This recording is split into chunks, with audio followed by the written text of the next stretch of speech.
One Piece, o live action que estreou na Netflix porque você está na Hacknai.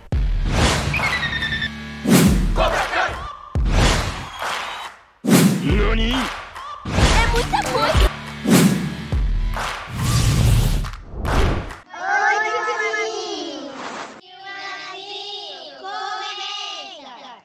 Agora é a hora do tio Mazinho!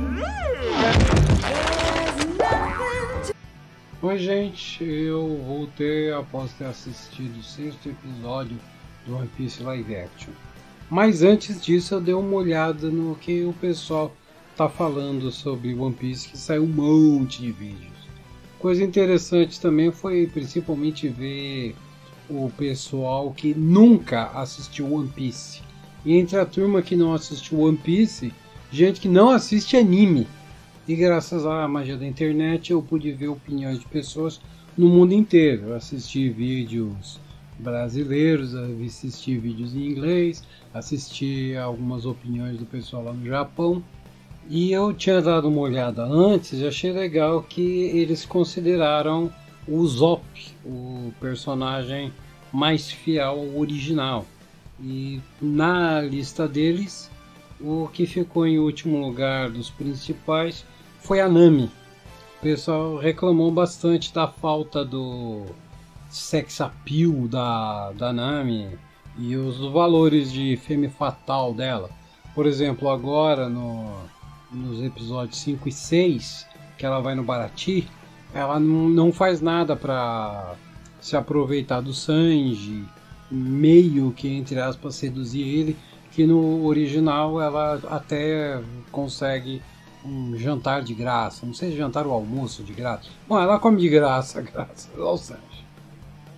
E eu tava vendo que essa daí é uma das coisas de adaptação ocidental que anda inevitável. Eu não sei se você passou os últimos tempos dentro de uma caverna debaixo de uma pedra, mas nos últimos anos nos Estados Unidos se tem feito um movimento para mudar radicalmente a apresentação das mulheres. E uma das coisas é a femme fatale. O muito interessante que, apesar de isso daí estar sendo evitado em tudo quanto é tipo de filme, série, desenho animado, eles colocaram isso no filme da Barbie. Eu vou fazer um review detalhado do filme da Barbie depois de eu comentar isso daí.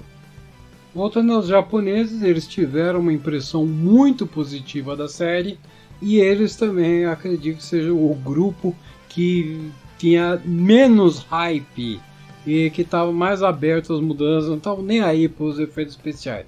A gente pode ver mesmo no Netflix, os Rurouni Kenshin, o filme do Bleach, o Fullmetal Alchemist e o filme do Ataque aos Titãs, que é o maior exemplo, né, de bastardização do material original feito pelos próprios japoneses. Claro que eles estão mais na boa com as adaptações do que os ocidentais. Agora eles não estavam esperando nada. Eu já tinha visto essa reação antes com o Cowboy Bebop.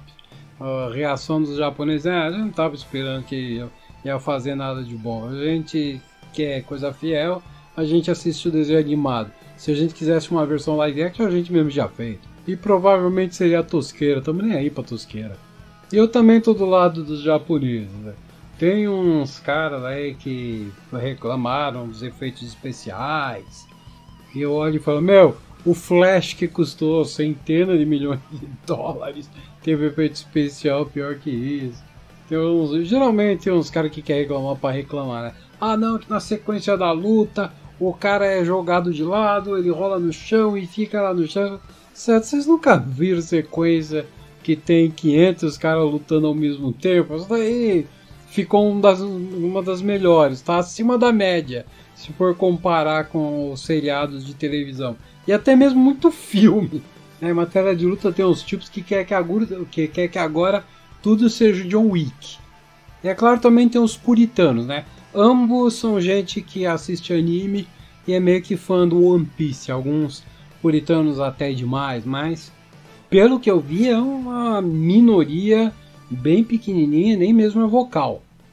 Já entre a turma do pessoal que não conhece One Piece, principalmente o pessoal que não conhece o One Piece, não assiste desenho animado, é só elogio.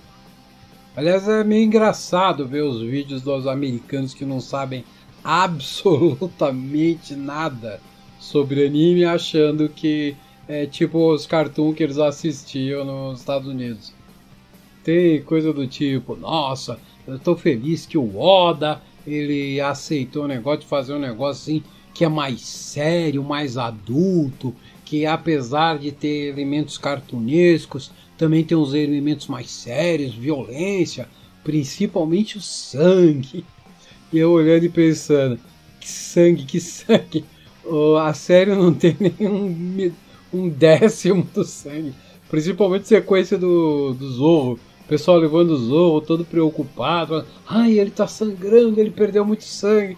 E eu pensando, será que o pessoal tinha planejado colocar sangue de computação gráfica na pós-produção e por algum motivo acabou esquecendo, coisa e tal? Porque não tinha muito sangue não. E do mesmo jeito, essa sequência no anime tem, como eu disse, né, 100 vezes mais sangue. Aliás, uma brincadeira, uma piada, né, que a gente faz com One Piece é exatamente que eles estão no nível de Cavaleiros do Zodíaco em matéria de sangue. Principalmente o Zoro. A quantidade de sangue que o Zoro perde nessa parte, o nível do ferimento. Uma das coisas que ficou na minha cabeça, que eu falo que eu não lembro muito do East Blue, mas ficou na minha cabeça a sequência quando eles estão no Arlong Park e o Arlong tira as bandagens do Zoro, ele olha o corte que o Mihawk fez, o nível do ferimento e fala, cara, como é que você tá vivo? Ainda mais de pé! Eu queria ver a reação do pessoal quando alguém chegasse e falasse, não, o quadrinho é até pior do que isso daí, viu? O anime fica no meio, coluna no meio. Mas esse negócio de, uma hora é galhofa, ridícula, outra hora é hiper violento, outra hora é tenso, e daí tem um momento triste. Isso daí é a grande graça do One Piece. Mas, infelizmente, tem entupido de anime por aí que tem isso daí. Isso daí até me lembra um tempo atrás, quando o Thiago Braga, do Brasão de Armas, falou uma besteira enorme sobre os fãs de anime, que ele preparou uma apresentação, que ele estava todo interessado em ver a reação do pessoal, que é alguma coisa do tipo, eu vou falar que Papai Noel não existe, eu vou dizer que o Bushido não é um negócio tão espiritualmente respeitado, a honra dos samurais não é tudo isso que o pessoal imagina. Aí quando ele encontrou os fãs de anime, não só a reação foi, a gente sabe, como ele ficou chocado que muitos deles até que sabiam fatos sobre o final da Era Meiji, sobre o final dos samurais, porque assistiram o Rurouni Kenshin, e aqui no Brasil praticamente todo fã de anime assistiu o Rurouni Kenshin, ou assistiu na televisão, ou baixou em algum site na internet, ou viu recentemente na Netflix, ou então tá vendo agora o remake no Crunchyroll. Aliás, para qualquer pessoa que já assistiu um anime de samurai, tem sempre 3 elementos. Que é o, entre aspas, falso samurai. É um menininho riquinho que nem sabe pegar na espada, mas ele pegou o título de samurai porque é da família de samurai. Você tem um maluco que simplesmente pegou uma espada, saiu por aí matando gente e se declarou samurai. O segundo são os samurais do Bushido, que são honrados e vão até a morte. Vira e mexe, você tem animes onde as interpretações de Bushido são completamente diferentes e levam os caras um contra o outro. E o terceiro é o manipulador. Geralmente é um daimyo ou um líder de família de samurai que segue o Bushido, interpreta o Bushido até quando é conveniente, ou e reinterpreta da forma que é conveniente. E geralmente ele manipula um ou outro samurai que segue o Bushido de maneira mais correta. E para piorar, se for um desenho que tiver mais de 12 episódios, pode ter certeza que vai ter os 3 elementos. Esse negócio de o samurai honrado, não sei o que todos os samurais são maravilhosos, todos os japoneses. Meu, isso daí é coisa de americano, de filme americano. Aqueles filmes lá do Tom Cruise, que ele vira samurai e coisa e tal, que não tem nada a ver, que o pessoal não conhece a cultura japonesa. O pessoal que gosta de anime, principalmente os otakus, sabe de tudo. Aliás, otaku é pior ainda. Você encontra uns otaku que não prestam atenção nas aulas de história na escola, mas eles decoram e comem os desenhos animados que tem conteúdo histórico. Vai bobear, o cara sabe mais sobre a história do Japão do que sobre a história do Brasil. Aliás, isso daí é uma coisa meio comum nesses desenhos de samurai. Às vezes você chega lá pra você ver o trailer do desenho, que é só porrada, o pessoal pulando, usando magia. Você acha que vai assistir a coisa mais fantástica do mundo. Aí quando começa, você vai assistir o desenho, eles param o desenho e começa a contar a história do Japão. Como é que é? E falando em história do Japão, uma coisa engraçada, interessante, que muitos americanos falam, e que eu peguei 2 brasileiros falando, que deu pra ver que era papagaiamento, eles viram os americanos falando e estavam repetindo, que é o papo do... não, determinada coisa do desenho foi mudada pro ocidente. Isso geralmente é uma resposta meio que xenofóbica e um pouco racista, que você vai ver bastante nos Estados Unidos, o pessoal usar desculpa para cancelar anime ou evitar anime. Não, que você vai precisar de ter alguma coisa, algum conhecimento cultural. Não, que a gente vai ser capaz de entender porque precisa da cultura japonesa que não combina com a gente. Aí a gente assiste o cara falando, meu, tem nada de One Piece que precisa ser adaptado, cara. Tudo isso que eles estão falando, não, que eles adaptaram tal coisa pro ocidente. Não, cara, isso daí tem no original. Não, o japonês está tão ocidentalizado que a gente. Você vai já... O pessoal ainda tem aquela ideia fantasiosa de que você vai chegar no Japão e você vai encontrar os japoneses naquelas casinhas tradicionais e usando aquelas roupas que eles só usam nos feriados e nos festivais. Não, no dia a dia os japoneses usam a mesma roupa que a gente. Você vai em Londres, Nova York, São Paulo, metrô do Japão, você vai encontrar o mesmo tipo de roupa, o mesmo tipo de gente. Aliás, tem muita gente lá no Japão que segue a moda rapper americana. Aí não é raro você passar lá no Japão, nos centros urbanos, no final de semana, e você vê uns adolescentes com umas roupas parecendo o Eminem ou o MC alguma coisa. Como eu comentei da maior reclamação dos japoneses, a única coisa assim mais chamativa, mais evidente, realmente mudada para o ocidente, é a personalidade e a atitude da Nami, que ela tá na caixinha de personagem feminina genérica americana. Eu sou quieta, eu sou estoica, eu sou séria, eu não faço amigos, eu nunca sorrio, eu não quero ter amizade com ninguém, eu não quero ter contato com ninguém, eu não quero ter relação com ninguém. Isso daí tá virando um estereótipo meio que chato.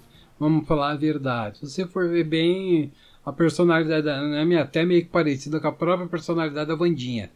Aliás, eu diria que a maior diferença é que a Nami não é passivo-agressiva. Na série original, a Nami já é mais dissimulada e reprimida, né? Ela tem aquela imagem jovial e alegre, em geral escondendo o trauma dela, só de vez em quando mostrando que no fundo ela tá toda quebrada, triste e traumatizada. Já a versão americana tá mais óbvio isso desde o começo. Ela deixa bem claro que ela teve experiências bem negativas com os piratas, que ela tem motivos para se fechar, e nesse episódio, que aqui começou mesmo a aparecer a Nami, que aqui, 6 episódios para dar o arco para ela, eu achei maravilhoso, né? Agora, dessa vez, ela mostra que ela se apegou ao pessoal, ela considera o Zoro amigo dela, ela tá preocupada com o Zoro, não tá fingindo. Já no quadrinho tem mais uma ambiguidade, ela meio que finge de que se preocupa quando não tá se preocupando, fica meio tsundere e esconde quando ela começa a se preocupar de verdade, até que finalmente, sinceramente, ela tá toda apegada ao grupo. Bom, os spoilers, para quem não sabe que eu vou falar de spoilers, eu já comentei no episódio anterior que eu estava esperando que esse seria o momento que a Nami ia ir embora, ia largar o pessoal e ia pro Arlong Park, mas eles mudaram completamente como é que ficou o esquema aqui. Aqui ela foi mais pro Arlong Park porque ela estava preocupada com os caras. Já no quadrinho original ela foge quando ninguém está olhando, o que novamente mostra que tem uma ambiguidade. Aqui já não tem tanta ambiguidade. A ambiguidade é, será que ela realmente iria lá para o Arlong Park se não tivesse o problema com o Luffy? Que ela basicamente fez isso para salvar o Luffy. E aí eu já fico em dúvida sobre a traição do Zop. Como é que eles vão fazer, ou se vai ter. Porque agora eu não sei se é necessário. O negócio da traição do Zop é para mostrar que ela realmente se preocupa com o pessoal. E aqui ficou que ela foi pro Arlong Park porque ela realmente se preocupa com o pessoal. Então acho que nem precisa mais de ter aquela sequência da, entre aspas, traição do Zop. Nessa parte o objetivo é dar a impressão de que a Nami é uma traidora, e eu escutei muitos relatos de gente que nessa parte fica com raiva da Nami. Mas agora que é negócio, primeiro que não precisa ter muito conhecimento para saber que a Nami vai continuar com eles por 24 anos. E como eu falei, essa série não fez um trabalho para dar a ideia que a Nami possa ser uma traidora. Muito pelo contrário. Ficou bem claro que a Nami estava salvando o Luffy do Arlong. E falando do Arlong, caraca, mano. A primeira aparição do Arlong, não sei porquê, não deu uma boa impressão pra mim. Achei meio que furado a aparência dele e coisa e tal. Mas nesse daí, adorei que ele chegando no Baratinho. Quando ele apareceu no Baratinho, eu detestei. Meu, o que eles estão fazendo? Mudança. Mas ficou boa essa mudança. A gente tem uma prévia da luta final e mais ou menos do que o Arlong é capaz. E eu vi também muito esse elogio de pessoas que não conhecem One Piece, principalmente, né, os que não conhecem anime, elogiando o negócio. E, meu Deus do céu, como as pessoas estão de saco cheio dos personagens Merisu, que não enfrentam nenhum desafio.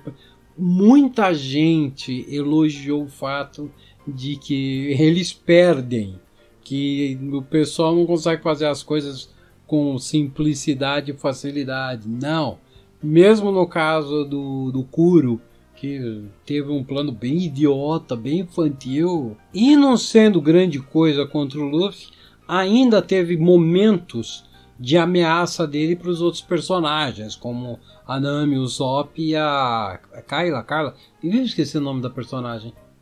Bom, acho que é McKinley Belcher. Não sei qual é o nome, vou ter que verificar qual que é a pronúncia do nome do ator que faz o Arlong. Pela quantidade de plástico, né, e maquiagem que ele tem, eu achei que o cara está se expressando muito bem, está fazendo um bom trabalho. Eu gostei, apesar dele ser bem pouquinho. E falando de atores, o destaque desse episódio ficou pelo chefe Jeff e o Sanji. Aliás, até o menininho que faz o Sanji eu achei que ficou muito bom, né? Muito engraçado, vendo pessoal que não sabe de nada achando que as sequências de flashback, na verdade, elas são piores e mais dark do que a versão original, elogiando como eles fizeram mais adulto, mais violento, mais maduro do que deve ser o cartoon, quando na verdade essas são as sequências que ficaram completamente fiéis ao original por exigência do Oda. Ele falou, não, vocês podem mudar as coisas, mas quando chegar na parte dos flashbacks contando a infância dos personagens, tem que ser fiel para manter a essência do personagem. E ele fez umas outras exigências. A outra que eu lembro é os poderes, que os poderes tinham que ser os mesmos poderes, nada de ficar inventando nem mudando coisa.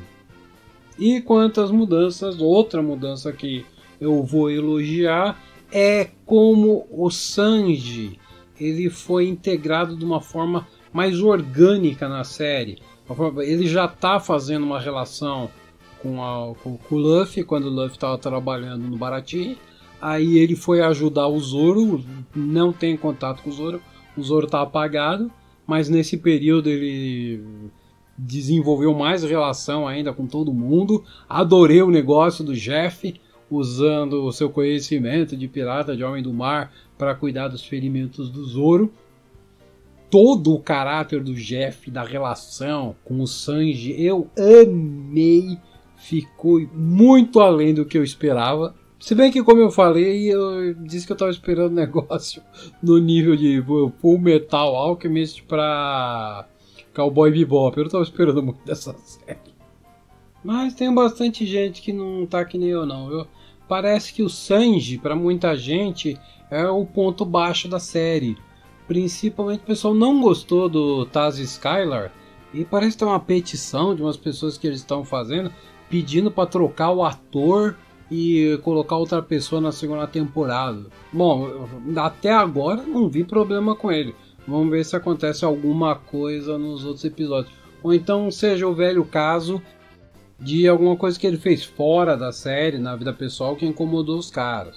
Eu fiquei sabendo desse cara um tempo atrás, achei a vida dele legal, interessante. Até, acho que comentei no outro episódio, tem o tipo da vida que eu gostaria de ter, mas não é o tipo do cara que não me interessei, não fui atrás, não sei mais nada dele. Eu vi umas historinhas sobre ele, umas 2 entrevistas um tempo atrás. Só fui saber dele de novo agora no One Piece. Mas ele fez alguma coisa que incomodou alguém? Porque, como eu disse, até agora na série não teve nada para me incomodar. Mas voltando à série, eu gostei muito desse negócio que mostrou que ele já passou mais um tempo, já teve mais contato e já desenvolveu mais relacionamento com os personagens do que na série de TV, que ficou um negócio, nós conhecemos o Sanji, a Nami fugiu, temos que correr atrás da Nami. Não, já passou um tempo que ele está cuidando do Zoro, ele já fez amizade com a Nami, já fez amizade com o Zop, nada de grande, mas ao mesmo tempo já teve um apego legal, principalmente com o Luffy. E o momento que o Arlong joga o Luffy dentro da água, o Luffy começa a se afogar, eu imediatamente estava esperando que ia ser o Zop, mas na verdade é o Sanji que aparece, resgata ele. Eu acho que foi a chave de ouro. Foi um momento que o martelo bateu no prego pela última vez e ficou definido que não, eles têm uma centelha de amizade. Esses caras têm tudo para continuar juntos.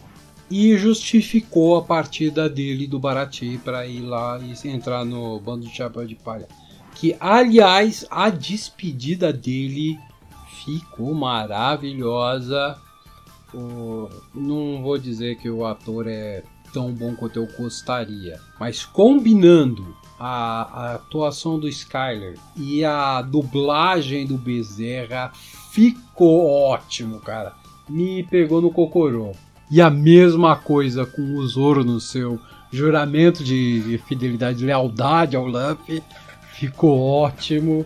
O Zoro não fez muita coisa nesse episódio, mas as duas coisas dele, que foi o juramento à lealdade do Luffy, segundo, chegar pro Sanji e falar, a gente tá trazendo garçom, que é isso?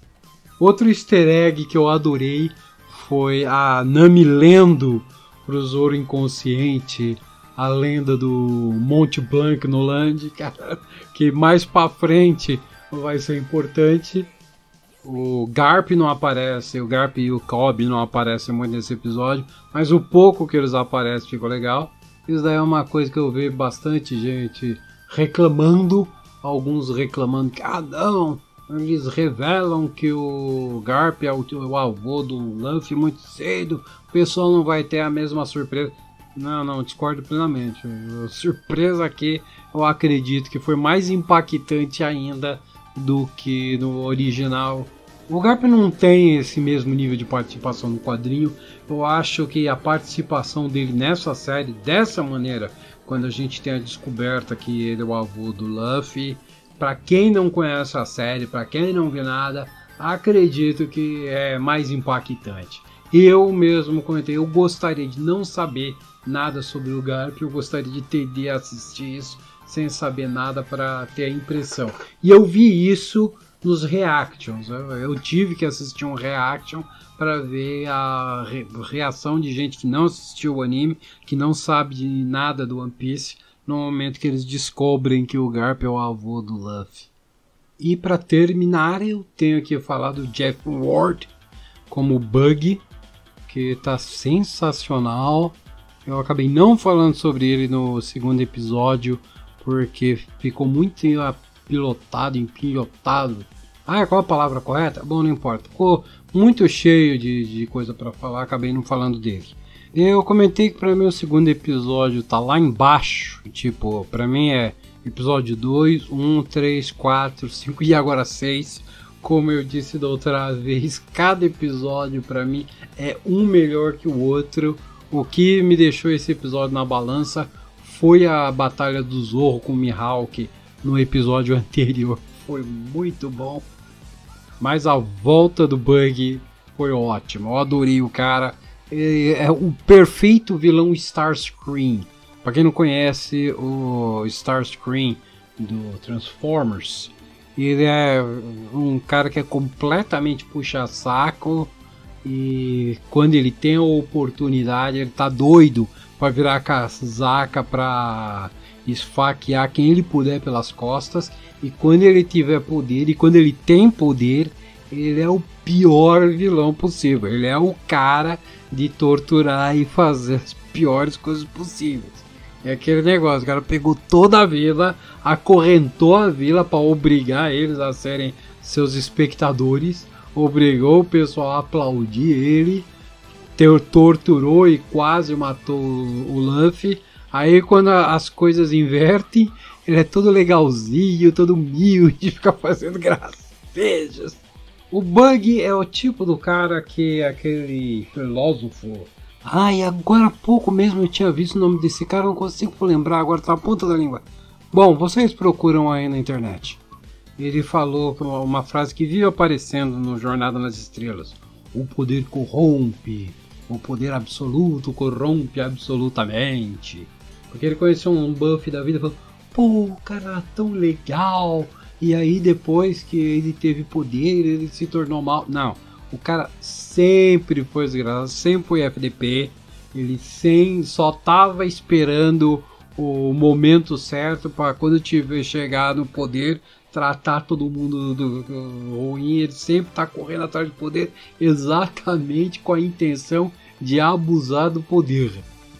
O correto é mais o Abraham Lincoln. Você quer ver algum caráter do homem, dá para ele poder. O poder não corrompe, o poder revela. O pessoal não é corrupto.